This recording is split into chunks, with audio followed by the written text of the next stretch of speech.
She did everything to escape. She begged, she ran, she even prayed to God. But it was all in vain. This is the story of a girl who was invited to stay in a friend's father's mansion while her dad was away on a trip. What she didn't know was that she'd be trapped there, abused daily by 6 vampires who treat her like a piece of meat. And somehow, this is supposed to be romantic. So today, let's dive deep into this anime and figure out, is Diabolik Lovers actually any good?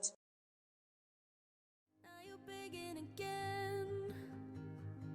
Breaking up shouldn't be this hard. I just wanted a friend, so you can keep your heart, keep your heart. No more fights and no more debate. I'm out of ways to love you. Hello? No more shortcuts that we can take. Only way out is through. I promised you long ago to be your girlfriend, your girlfriend. What are you doing? But somewhere down the road we hit a dead end, a Take dead that, you end. monsters! Though I tried and tried, it only made me cry, and now there's nowhere to go from here. We hit a dead end, a Please dead stop this right now! My bad. Seems like I knocked something over. Bonjour tout le monde, je m'appelle Deborah Eris, your favorite Frenchie girl, and welcome to my YouTube channel. Not long ago, I decided to rewatch Diabolik Lovers, an anime that originally aired in 2013 and is based on a visual novel. And yes, I said rewatch because I had already seen it when I was 10 years old. Yeah, I know, that's pretty bad. To this day, I still have no idea how I managed to watch something like that at such a young age. Oh, also, if you're interested, I posted all my reaction to season 1, but YouTube decided to block everything from episode 6. Now, for those who don't know what a visual novel is, it's basically a story-driven video game, usually about romance, where you get to make choices in dialogues. Why are you telling me no the emails at work? I'm really mad. Do you know what kind of person you're dating? You think saying that to me will make me behave? It only lights my fire brighter.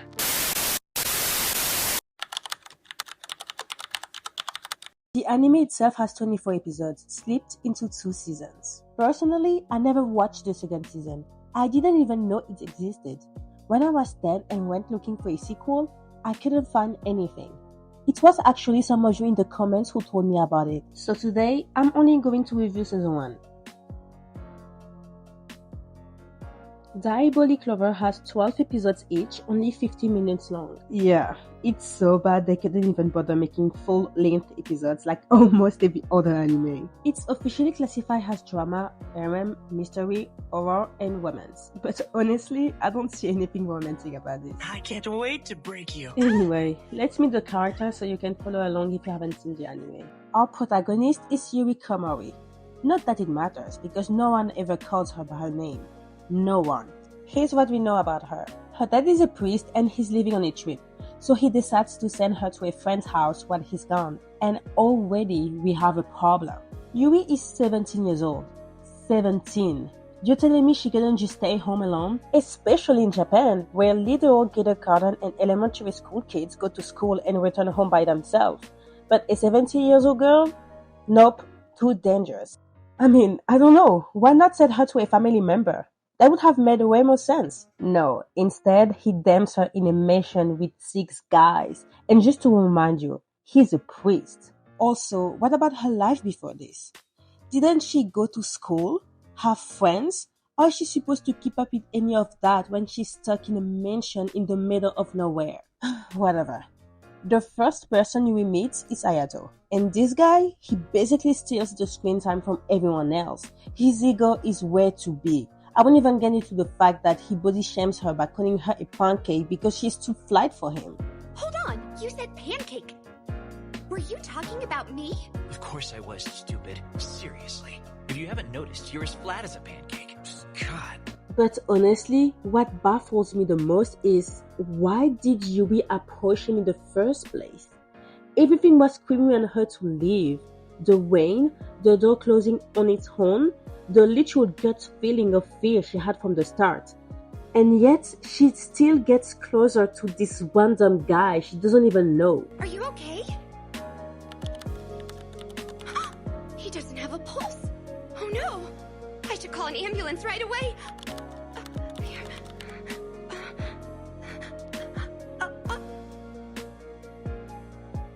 Damn, you're noisy. What are you doing? What am I doing? Oh, I think you already know. I'm about to take you, of course. Luckily, she gets saved by Reggie, who of course is the nerdy one because he wears glasses, which is a shame because he looks way harder without them. I don't really get why he wears glasses though, since vampires are supposed to have perfect vision, enters and all of that, but apparently that doesn't apply to Reggie. Whatever. It turns out Reggie didn't even know Yui was coming, so he tells her to follow him so they can talk about it calmly.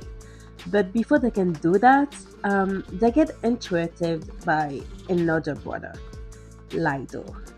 And this Laito, well, he's known for having non-consensual sexual relations with everyone. Yeah, I don't even know what to say. His grand introduction is licking Yui's face. Yeah. And as if that wasn't already weird enough, Kanato shows up right after to do the exact same thing. Yeah. Oh, and by the way, Kanato is literally a psychotic child who talks to his baby bear. Subaru finally makes his entrance. He puts his brother in the place, which was satisfying for about 3 seconds, but then immediately gets mad at Yuri for absolutely no reason. All she did was ask him a totally normal question, and this guy just punches a wall. I get what they were going for. The whole mysterious total bad boy thing can be very attractive, but not when it's taken to this extreme. Like, imagine I'm in a relationship with him. One day I asked him why he was taking out another girl in front of me. What's he gonna do? Destroy another wall? No, this time it'll be the whole house and me along with it. But well, one of you hyped him up so much, saying he was the best out of the 6 that, I have to admit, he ended up piquing my curiosity. A little later, Shu finally shows up. And when I say shows up, I mean barely. This guy is the epitome of I don't care. He's just lying around, bored of his mind, treating Louis like a piece of food and nothing more. But somehow, he seems more aware of what's going on than the others. At this point, Shui finally realized that something is seriously off. Anyway, she finally understands that they're vampires. So she tries to run, but of course they catch her and make it very clear that if she tries to escape again, they'll kill her. So now she's officially a prisoner. Great romance!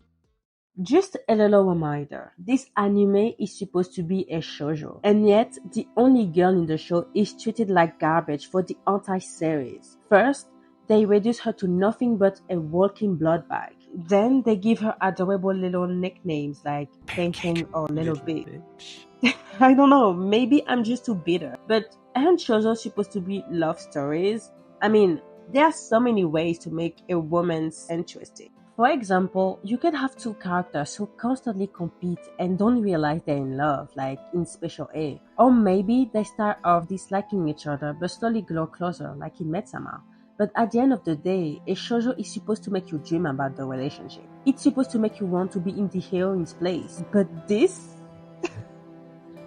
No, this doesn't make me dream at all. Even if the guys are kind of attractive, I just felt sorry for Yuri. And I felt even more sorry for her after putting myself in her shoes for a 1-hour video where I got mistreated by the Sakamaki brothers. So in this episode, Laito goes into hunter mode and makes it very clear that Yuri turns him on. But before things go any further, Ayato shows up because, of course, blah blah blah, she's mine. Luckily, Reggie saves Yuri again, announcing that he'd be going to night school with them. Now, I don't know about you, but that seems a little weird. I mean, if you kidnap a girl, isn't the first rule of kidnapping to not let her go outside? Especially since in the entire anime, we only see them at school like 2 or 3 times. And those scenes, they add nothing to the story. there aren't even any teachers.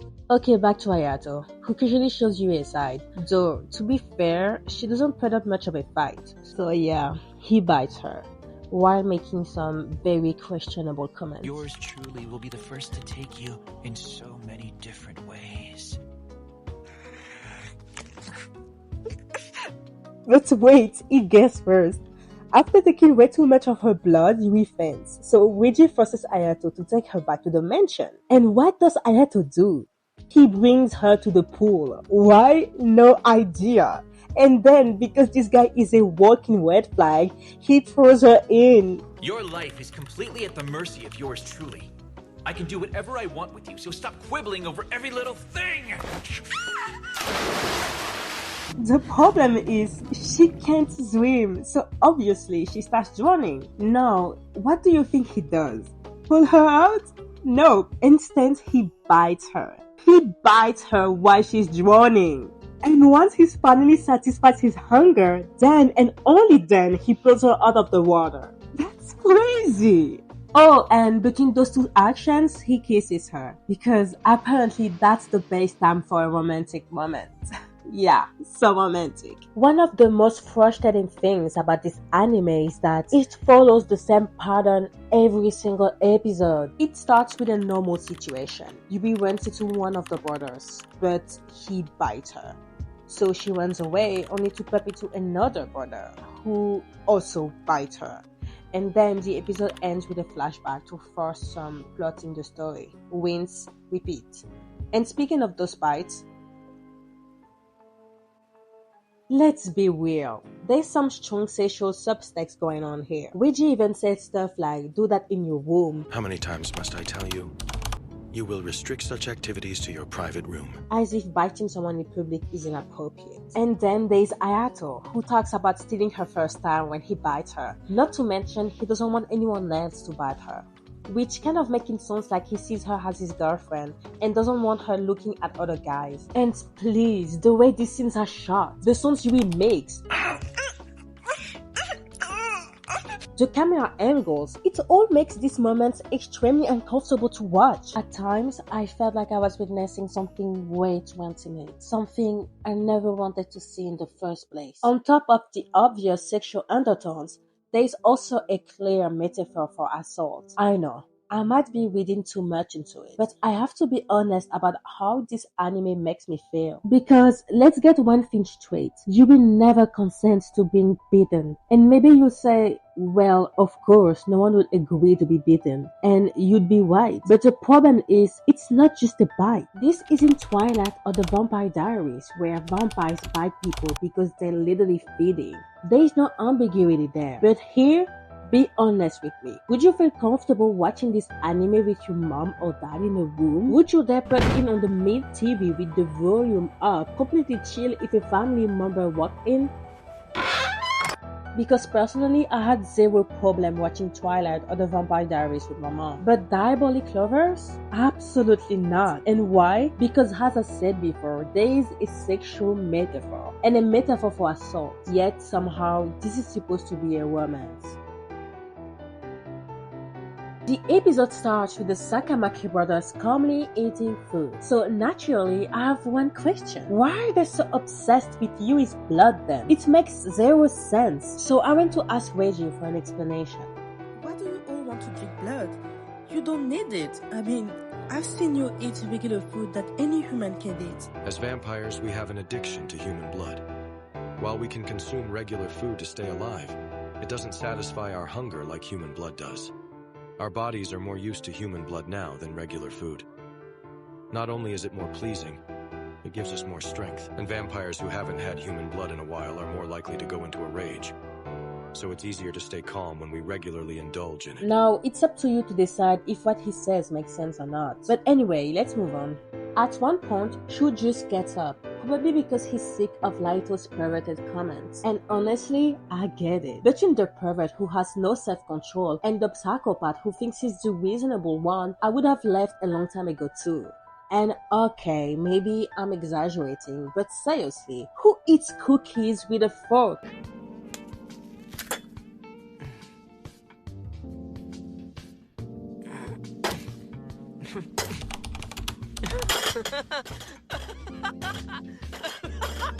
What? Bro, what are you talking about, man? After the meal, Yuri goes to her room and surprise! Ayato shows up without permission. But wait, there's more! Yuri tells him she's not in the mood and just wants to take a bath. And what does he do? He does not care because of course he's used Choli. So instead of living like a normal person, he marks his territory by covering her in hikis. But don't worry, Ayato's fangirls will come tell me he did nothing wrong because this is the proof he loves her. Yui finally makes it to the bathroom and looks at the hikis Ayato gave her, completely emotionless. And that's when Shu walks in, fully clothed. Now, for those of you who've seen my reaction videos, you already know how much I love Shu. Like, really. But for the sake of this video, I have to stay objective. So, like I said, Shu enters the bathtub fully dressed. And that's when Yuri finally makes her first mad comment. As you can see, I'm trying to enjoy my bath. But it looks like you're still fully dressed. But then Shu gets all awkward and somehow they both end up in the bathtub. And what a shocker, he bites her. A few minutes later, Ayato finds out, gets mad, and blah blah blah. The end of the episode was honestly pretty boring anyway. It's going to be really hard not to tear this episode apart because nothing goes right. First, let's talk about Kanato because this kid is just impossible. I hate him. I can't stand it when he talks to his teddy bear. Explain to me how a psycho kid who whispers to a stuffed animal is supposed to be attractive. And on top of that, he's completely unpredictable. He just snaps out of nowhere. Not as much as Subaru, sure, but still enough to give me chills. Oh, and we also learned that as punishment for Yui's so-called bad behavior, he put her back on the roof. Why? I have no idea. Oh, no. Forget it. I get it now.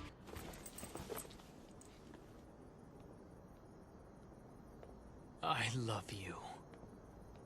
Forever and ever and ever. I love you despite myself, whether you want me to or not. I've never forgotten you. Your memory haunts me every moment. I remember the sound of your voice, your intoxicating scent. I remember everything.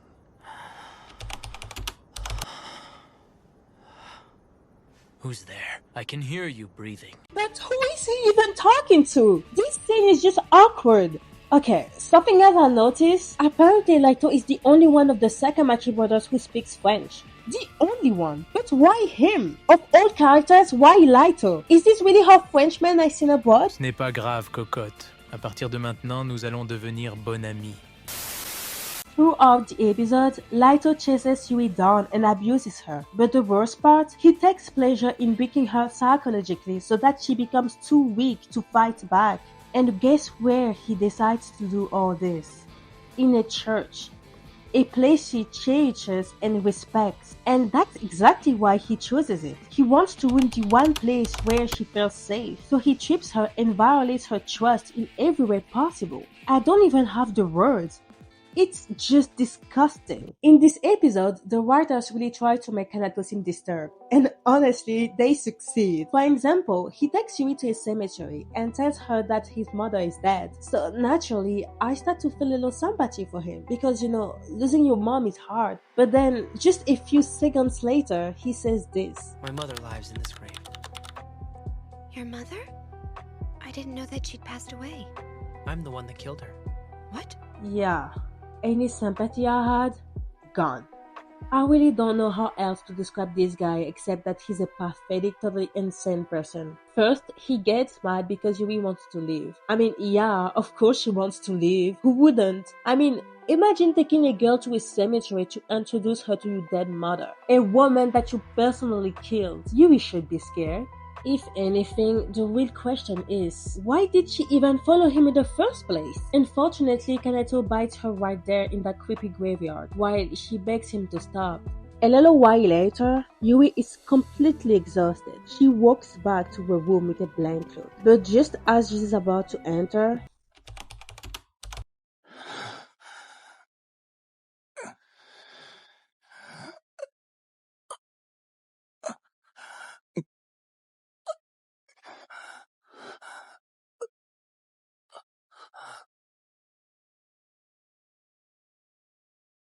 It's you. What do you think you're doing in here?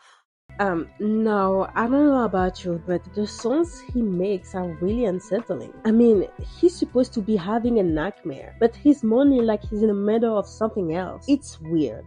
Really weird. And honestly, why does Yui even walk into his room after what just happened with Kanato? But okay, fine. Up until now, Reiji has been the only one to somewhat defend her. He's never acted inappropriately, and he even offers her tea to show how elegant he is, so yeah. Except that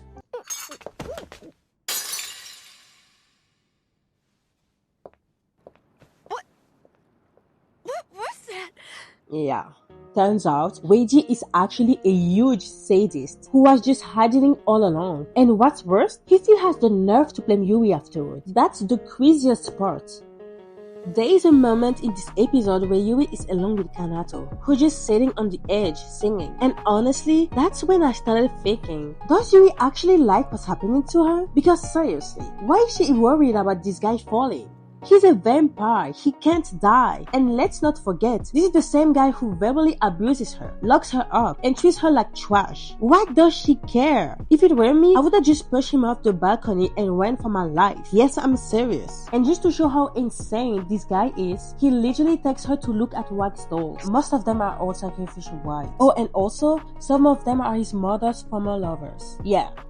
This woman is pure evil, but don't worry, we'll talk about her later. Anyway, in the same episode, Kanato tries to strangle Yui. Luckily, Ayato, yes, the same guy who threw Yui into the pool to drown, comes to rescue Yui. And what's even more surprising, he doesn't bite her. And that, my friends, is where all the Ayato fans get their argument that he loves Yui. But he saved her multiple times. Okay, sure, but let's be real. The fact that he doesn't bite her is actually weird for someone like him. So who's to say? He didn't just go snack on another human before this? Maybe he was just too full to bite her. This episode is where we finally learn more about the Sakamaki brothers' past and the abuse they suffered growing up. First, Yui wakes up in the middle of the night, but instead of doing what a normal person would do, going back to sleep, she decides to stare at the wind through the window. Don't ask me why, I don't get it either. And then, out of nowhere, she sees a woman in the garden and faints. But of course, in the most careful, dramatic way possible. And then, as if by magic, she is transported into the memories of that woman, who turns out to be the mother of the triplets. Karl-Heinz, the father of all the Sakamaki brothers, is polygamous. We see Beatrice, the mother of Shu and Reiji, and it quickly becomes clear. She was horrible to Shu. She was so strict that he didn't even have a childhood. And Reiji, she completely ignored him. No matter how much he tried to get her attention, she never cared. So naturally, Reiji grew jealous of Shu and started hating him. Then we see Krista, Subaru's mother. She doesn't say a word in this episode. We just see that she's locked in a tower. And honestly, I felt so bad for little Subaru. Growing up without a mother must have been hard. It's probably explained why he has so much pent-up anger.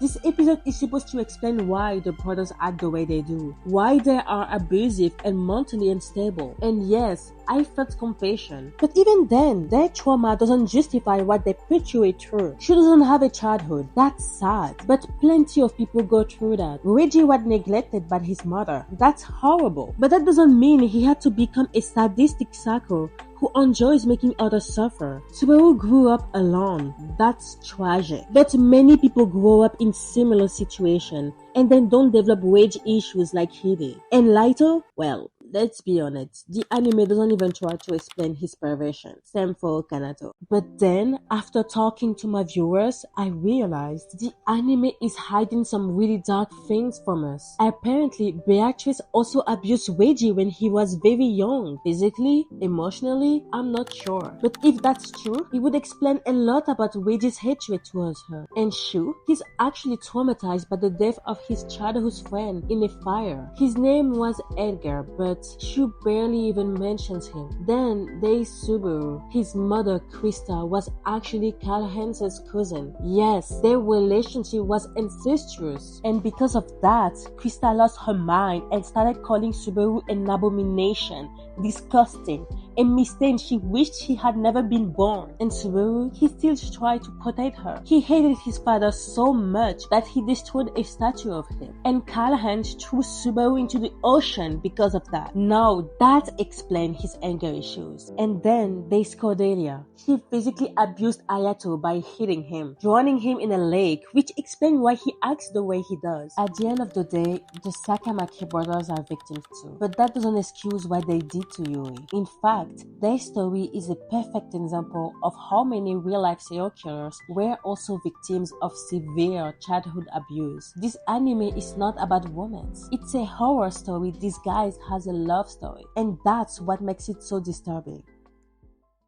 Now, can I recommend this anime to everyone? Honestly, I don't know. And I don't think it's appropriate for younger audiences. I mean, I watched it when I was 10 and didn't see anything wrong with it at the time. But just because it didn't affect me doesn't mean it's safe for everyone. That said, I don't think there's a problem with watching this anime as long as you understand that it's toxic. At the end of the day, it's just entertainment.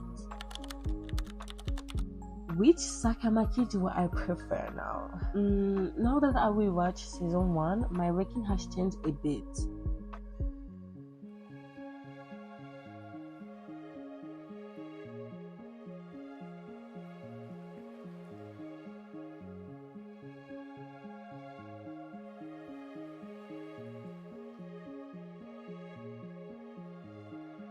That's it for the video. I hope you like it. Huge thanks to the 3 people who left comments explaining the Sakamaki brothers past. Those were some shocking revelations. I had no idea. Also, I'm sorry for my absence. I've been busy with my studies and couldn't make videos, but I hope you missed me because I missed you guys so much. Wishing you all great days or evening. Bye.